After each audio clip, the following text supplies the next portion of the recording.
This keeps getting better for the Toronto Raptors, as there were some concerns when the Raptors traded for Brandon Ingram about how he'd affect the rebuild, what his contract would look like, how would he fit with this Toronto Raptors group. But everything we heard from Bobby Webster, Masai Ujiri, and Brandon Ingram in interviews himself have put Raptors fans at ease, and now we have more updates that just make this whole acquisition, make this whole trade feel even better for Toronto Raptors fans. So we're going to break down the latest updates, what it means to the Toronto Raptors, and frankly, why day by day I'm getting more and more excited about Brandon Ingram being a Toronto Raptor. But before we dive into that, folks, we have a pretty important goal we're trying to hit here, and we are very, very close to 37,000 subscribers. I know we're getting an influx of new viewership with the trade deadline going down. The Raptors actually making some moves. So if you guys are a part of the percentage that haven't hit the subscribe button just yet, and you want to stay up to date with everything going on with the Toronto Raptors, make sure you guys hit that subscribe button so we get closer to our 37,000 subscriber goal. But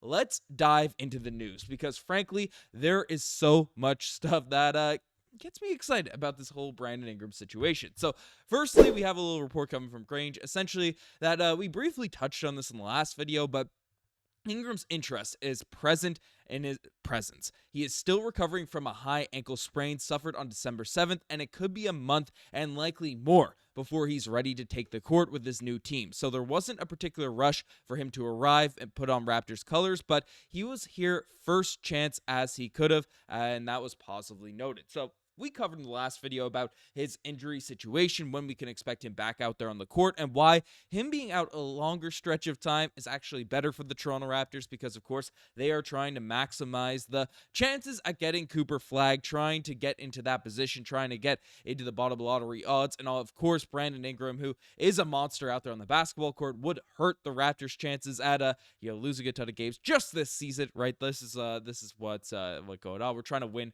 starting next year, so we took that as a positive that Brandon Ingram was going to be out an extended period of time. But it's cool that Brandon Ingram was willing to join the Toronto Raptors, come out right away. He is eager to be a part of this group. He's eager to be on this team. So his attitude seems great, and he's not going to affect the rebuild or anything along those lines. So that's all positives there. And then we also had this update regards to part of it was demonstrated like the positivity in terms of him joining the Raptors when he waived his trade bonus to help facilitate the deal, costing him $2.1 million, given that Ingram is earning $38 million this season. Last year, in the last year of a 5-year contract that paid him $158 million. It's easy to say, hey, he can afford it, but he didn't have to do it. That he did made that cap gymnastics that much easier for the Toronto Raptors, even if it was the Pelicans who would have had to pay the bonus, and suggests that Ingram is here by choice. So it's been revealed in multiple reports that the two teams that were in Brandon Ingram's sort of sweepstakes, teams that he was interested in going to, was the Atlanta Hawks or the Toronto Raptors. So he was very interested in joining Toronto. This is a team that he wanted to go to, and he was willing to waive, $2 million just to make it happen. I don't care how rich you are. Maybe there's a certain line, you're a trillionaire or something, but $2 million is a lot of money. It's a lot of money he's willing to give up to facilitate this trade to the Toronto Raptors. So not only was he, just cool with being the Toronto Raptors, he actively tried to make it happen. So that's great to see, especially for a team in a rebuild. But Ingram said himself, I'm happy about it. It's a change for me. Being in New Orleans 5.5 years, it's definitely a change for me. A change of scenery can be sometimes good. And I thought it was a chance for me to get out of my element, do something different. It is definitely a fresh start, some new faces, new talent around, and I'm excited to bring some new positive energy. So Ingram is saying the right things. He's very happy, very excited about what's going on. And his former teammate, Garrett Temple, also has a lot of positive things to say. First and foremost, he's a great guy.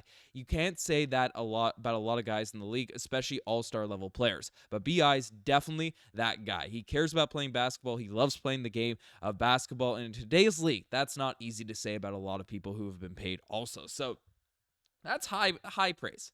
High praise. We know Garrett Temple's a vet. He's a steady presence in the locker room. And given his age, given his stature in the NBA, you can't take Garrett Temple's comments lightly. So Brandon Ingram, you look at the interviews, he just seems like a really chill, cool dude to have inside the locker room.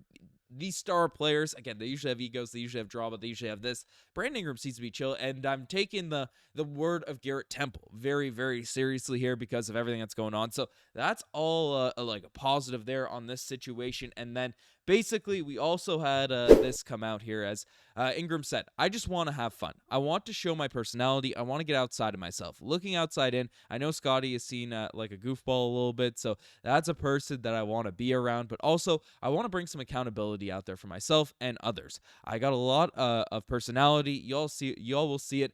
I just haven't slept a lot over the past 2 or 3 days. There's some new people, so I'm still feeling some people out, but y'all will see it. So, Brandon Ingram's ready to have that personality. I wouldn't be shocked the way he's talking, the way he's, talking about Scottie Barnes. He is, him and Scottie could develop a nice on the court, off the court relationship. Obviously, being star players of this team, but their personalities also meshing. So that's all great. Again, you love to see the personalities mesh out there on your group, but probably the most important thing, and that people have been looking about, and probably the biggest concern a lot of people had with Brandon Ingram is what's going to the contract situation going to be like. And Bobby Webster discussed how both he and Ingram, or the GMs, or the presidents, Masai, whoever the heck it is, the agents, they've discussed sort of contracts. They got some insight in terms of what his deal is going to look like, and now we have an update in terms of what we can expect. Reading between the lines and having spoken with some people close to the situation, chances are Ingram's next deal will more than likely be an extension. So 3 years rather than 5, and not necessarily for the full max, with the Raptors having the benefit of a free agent market being a tight one this upcoming summer. So that is huge. That is huge because, of course, it is a risk. We haven't seen Brandon Ingram play. We're probably not going to see him play a ton. So giving him a 5-year max is definitely a risk, especially for a guy that's been injured, there's been questions about, how long his body will hold up and things like that. But, of course, he is a phenomenal basketball player. 22 points per game, 5.6 rebounds, 5.2 assists. But getting him, even if it's a 3-year max, that just gives you some flexibility so the team isn't handcuffed into a lucrative contract out there in the future if this roster does need some adjustments, does need some changes moving forward. And of course we can take a look at the roster construction here now. At this point, Immanuel Quickley is locked in for a very long time. Scottie Barnes is locked in for a very long time. So going up to that 27-28 season, likely when the extension will finish for Brandon Ingram, at that point we'll have a lot better idea of how this team is looking, how this team is kind of set up, how this team is kind of built, and we'll know if this contract is a smart one for Masai Ujiri to extend, to have in for a long time, or if this sort of reconstruction that some people are saying is rushed. And I disagree, but I get where they're coming from. If that's the case, then it is what it is. I'm not stressing. The Masai Ujiri has a couple years to really figure out if this core group is, has a glass ceiling, or if it's a team that really could take this organization, could take this team to new heights. So very, very pumped about a 3-year contract, a 3-year extension, and then figuring out basically as you go. So lots of positives there, lots of exciting developments out here on this Raptors team, but this just keeps getting better for the Toronto Raptors. The contract updates, his positivity out there for being on this Raptors team. I'm just pumped to have Brandon Ingram out here on this roster. But let me know what you guys think about all this in the comment section down below. You guys are the best to make it this far. Subscribe to the channel if you guys haven't already. Anyways, I'm signing out. Cheers.